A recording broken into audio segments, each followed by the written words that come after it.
Well, hello everybody. Welcome to the official Fata Morgana Dawn pre-release live stream.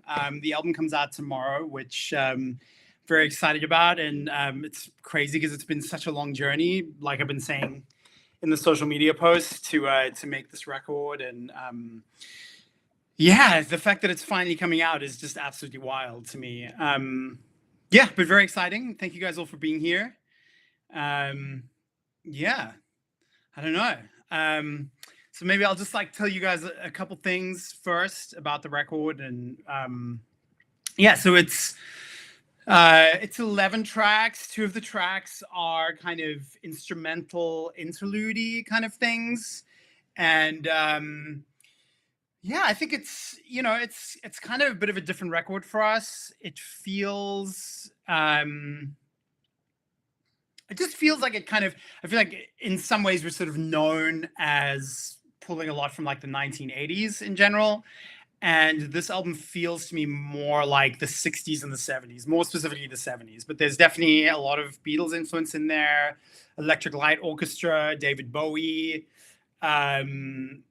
less of a sort of yacht rocky thing, although maybe like Pie in the Sky is a little bit yacht rocky.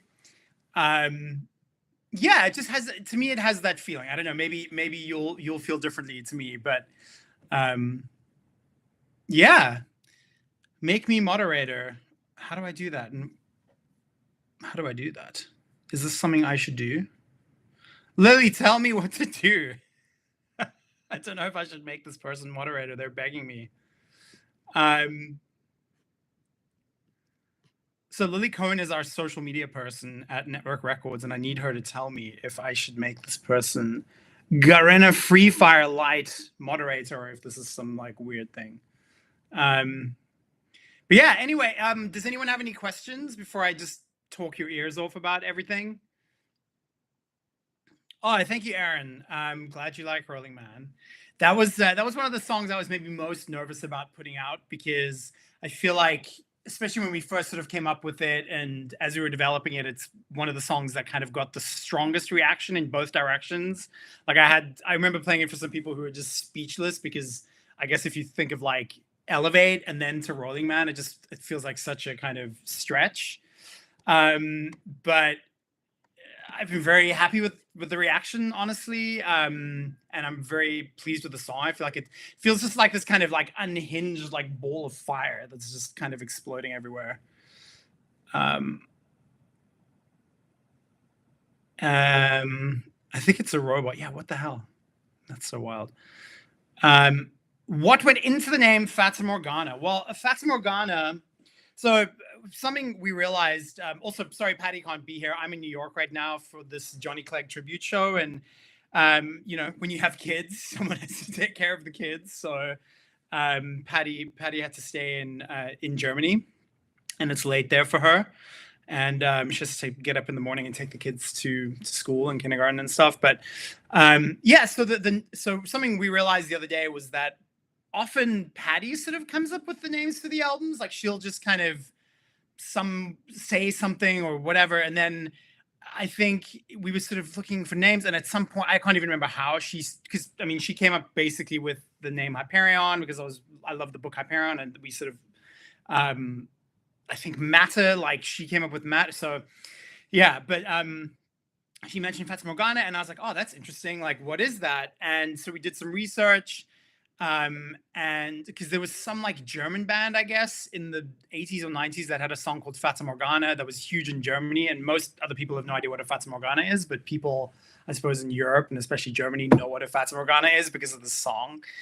And so Fata Morgana is essentially, it's like a kind of mirage that basically happens often over the ocean or just like very kind of flat pieces of land where you kind of get this air inversion layer, and that inversion layer makes things on the horizon appear to be kind of floating above the ground and often inverted. So you'll have like a thing, it almost looks like a Rorschach test, like it would be inverted on itself.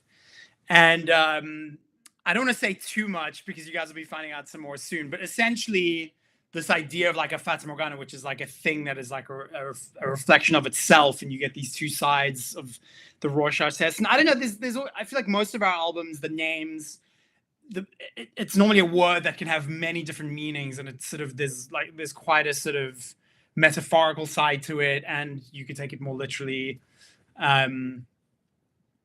Yeah, and the idea of a mirage, and this record definitely has a bit of a psychedelic tinge to it. And anyway, I don't know if I answered anyone's questions there.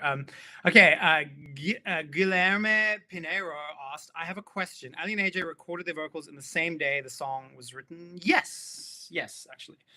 But then basically they wanted to redo their vocals. Like basically the album was done, it was mastered, and I sent it to them, and they then were like, actually, we didn't know these were going to be the final vocals. Can we redo our vocals?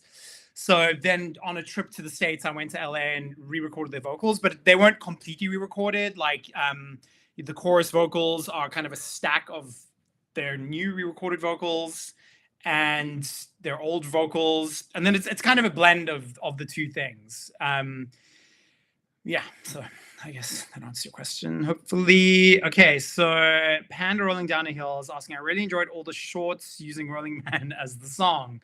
The Princess Bride one was particularly hilarious. Yeah, we have a whole folder of those actually, and we mainly posted them to TikTok because it just felt ridiculous to post all of them to Instagram, just because the whole vibe of Instagram is different. But one thing we actually thought of doing was doing like a fan contest where, you know, we get everyone to just roll down their nearest hill and video it, and then we kind of stitch it together, which we might still do. Okay, Dragoon in a Box. What will happen to Back to You and Love You Better? Will they end up on an album, or will they remain as singles? No real plans right now. I mean, I'm assuming, you know, if we release a deluxe edition of Fata Morgana, then they'll probably be on there. I mean, basically, we've had just so much music in the pipeline that we had to make some decisions, and those two just kind of felt like outliers in many ways. They didn't feel like as much of a part of the world of this record. Like this just feels like such a very specific kind of sound world and vibe world, and such a specific journey that putting them on there, it just felt like it just didn't feel right somehow. But they're out there, you know, they're in the ether, and I'm sure at some point they will be on a larger collection of something. Chaz Cole, Hyperion was such a good album name. Thank you, Chaz. Alan Madeira, I have a question. Why the Dawn in the name after Fata Morgana? The album will have a sequel or something. I am not answering that question. You will find out soon.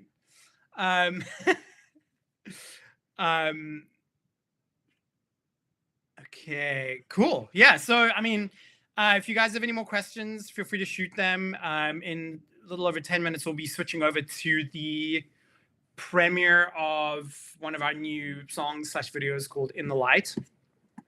But yeah, what else can I tell you about this record? I mean, yeah, basically, you know, most of this record was actually finished even before we started making Utopia, and even though some of the tracks that ended up on Utopia, like Hey Now,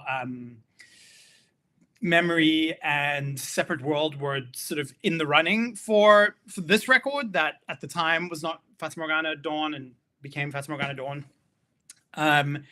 But, you know, it essentially started as like we did this whole series of live band recording sessions at one of our favorite New York recording studios, Mission Sound, towards the end of 2019 and then in early 2020, because I just really got into this idea of recording certain songs with the band, songs that felt like they needed to have this kind of live band energy or approach, which is, you know, and the reason for that, it probably doesn't necessarily matter to you that much if you're not in music really, but like, you know, there's something when a bunch of people are in a room together and looking at each other in the eyes. And, you know, one of the things I would sort of do that I really got into doing was coming into the studio and not really sending anyone any of the songs that we'd be recording before the time. So we literally get into the studio and I play them the song for the first time in the studio. And then we essentially, you know, generally speaking, I would have an idea for the arrangement in my head, but we'd sort of come up with it together to an extent. And the reason for that is I learned this from Rob Kerwin, who's a great producer who I worked with on Hyperion, and he's, he produces most of Hozier's music. He's worked a lot with U2, with PJ Harvey, and all these people, and is really good friends with Alan Moulder and Flood, two of my other favorite mixers and producers. And essentially where this comes from is like when he was working with U2, essentially what they would do is they would record everything. They'd just be in the studio writing and doing everything. And with the idea of trying to capture the moments of inspiration where a song is sort of come up, where someone writes a part or comes up with something, and then if you manage to capture that, it sort of translates a certain amount of energy into the recording. So essentially we did that, and so Rolling Man is just us basically playing with no click. The song you're about to hear, In the Light, is the same thing, and it's just that kind of special moment where you're still kind of figuring out the song. You maybe don't quite have your head wrapped around it together, but everyone in the room together has this sense of excitement. You all know when you have the take, like it's just so clear. And normally the take was like take 6 or 7 almost every time. And we all just knew it in that moment, and then generally speaking, we just used that whole takes. Occasionally we'd splice some other part in there. But that was kind of like where the root of this album came from. And not every song was recorded that way. Like Going to Space was kind of pieced together because that was sort of made during the pandemic when we couldn't do live band recording together, unfortunately. I'm trying to think of what other songs. Campari was not done that way. And Falling Asleep was not done that way. But every other song was essentially us playing together in the room as a band with some stuff kind of added on top in order to capture that feeling of excitement. Any plans for a concert in Brazil? Guilherme Pinheiro asks. Unfortunately, not right now, Guilherme. I would love to. I've actually spoken to my dear friend Paul Hammer, who's the mastermind behind the band Savoir Adore, about doing some stuff with him, possibly some DJ sets. It's just so expensive for us to travel and do shows. But we're working on finding out a way to do things a bit cheaper. But our whole thing is based around doing shows at a certain kind of, just like with our records, we try and aim for a certain level of quality and a certain level of just like experience, and if we came and we played in Brazil, or we played anywhere, we'd want to bring the show as it's meant to be. We wouldn't want to water it down in some way and not be able to use the instruments we want to use and the whole thing. But we would love to. We would love nothing more than, I'm so influenced by so much Brazilian music. One of the artists I mentioned that I think was very influential in this album from Brazil for me was Milton Nascimento. I really got into him over the last kind of, 5 to 7 years or so. And I just really love, just how creatively free he is. But also there's like kind of a pop sensibility to his music as well, which I always appreciate. Okay, Chaz Cole, what is with the suits in each video? Genuinely curious. Well, it's so funny because like we've definitely posted about this and talked about it in the past, but it's so hard to know what makes it through the algorithm and what people see or not. But essentially, we worked with a really good friend of ours, Zander Ferreira, who's also from South Africa, on the visuals for this album. Like he helped us creative direct the whole thing. And we've been thinking for a while of doing something with a kind of uniform, just because I think there's something about repeating the same kind of thing over and over that makes you stick in people's minds in a way. And I can think of a lot of, obviously there's a lot of Devo in what we're doing. There's a lot of influences. There's Wes Anderson. There was this character called Pantau that was like a Czech German kids TV show character when Patty was growing up. There's a lot of Dali, Salvador Dali. There's a lot of different influences, but we just came up with this outfit because, there is this kind of psychedelic element to what we're doing on this record that it just felt like it could do with something slightly like weird and not necessarily something you would wear every day, that you bring people into this magical kind of world in a way.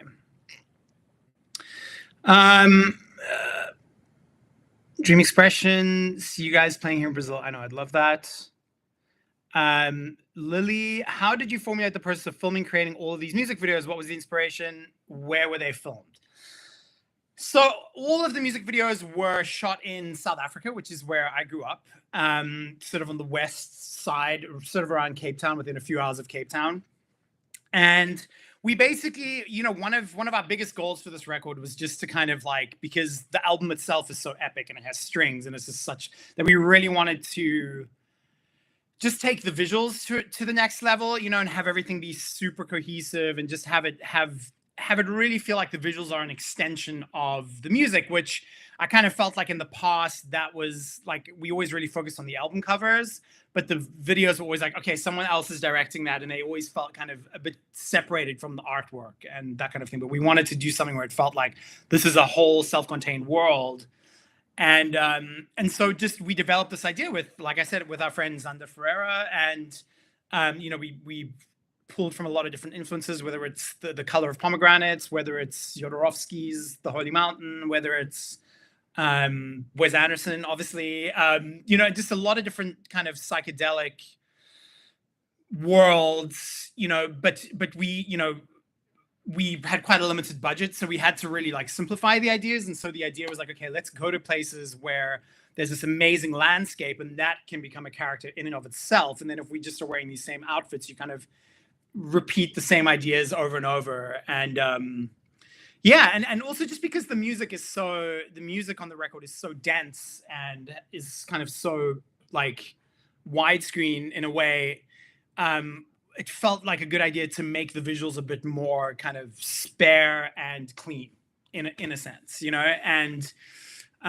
what's amazing about the visual world is it just offers you so much, it's immediately, it just offers so much beauty. It just adds so much to everything. Okay. Will we be getting a tour? And if so, please come to Florida. I will not comment, but stay tuned. Dragoon in the box. When reading the post you posted today, I immediately knew that Hey Now and Separate World belonged to Fata Morgana. Interesting. So the version of Hey Now that was actually going to end up on this record was pretty different. Actually, it felt more rock and roll in a way. I've actually shared it on our Patreon before. It's up there, but I'll share it again, just for out of interest. So actually, if you do go onto our Patreon and you just search Hey Now, it should come up. But then actually the original demo of Hey Now is more like what you hear in Utopia, the sort of slightly more 80s, somewhat Phil Collins-y vibe. Owen Smith, ChatGPT said that there would be a follow-up album called Fata Morgana Dusk, but like, is that right? Or is the ad just wrong? Oh my God, what is up with ChatGPT? Just making stuff up. Sydney Harris, where did you shoot the videos? Videos were shot in South Africa. So to be more specific about it, we shot in Cape Town itself. Campari Lips and Soda was shot at my sister's boyfriend's swimming pool. Just in kind of, I forget the name of the area, but sort of just around the corner from City Bowl. And then we shot in the Cape Agulhas. There's these amazing dunes that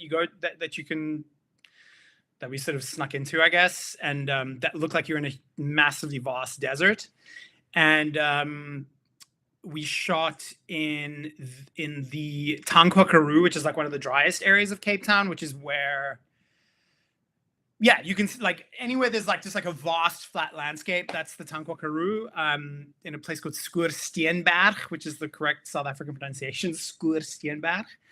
And then we shot in the Cederberg. We went on a hike to a place called the Wolfberg or Wolfberg Arch. And it was a really epic, like 12-hour hike. And we just shot a bunch of stuff on that hike. And actually the visualizer you're about to see for In the Light was specifically shot on that hike.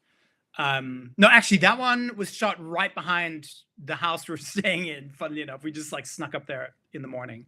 Okay, let me try to get through some more things. Okay, tour. Yes, I agree.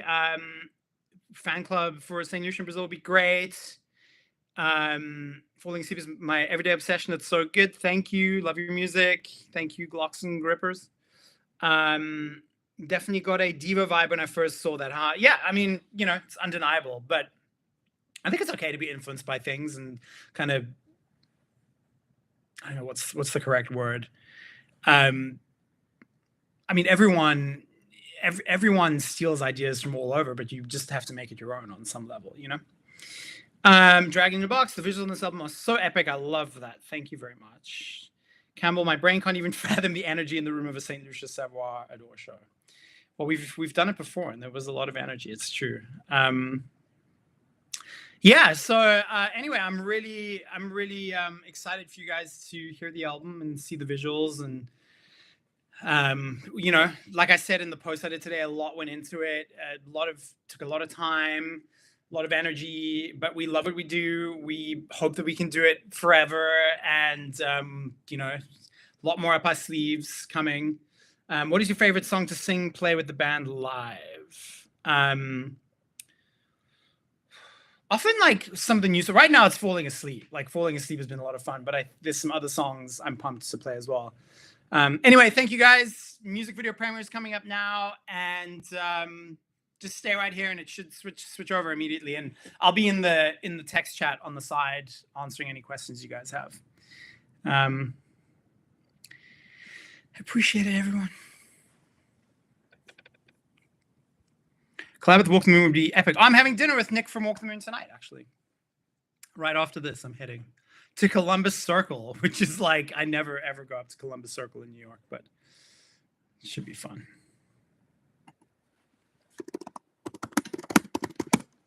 Anyway, thank you guys so much for the love and being there and listening to St. Lucia. And yes. All right.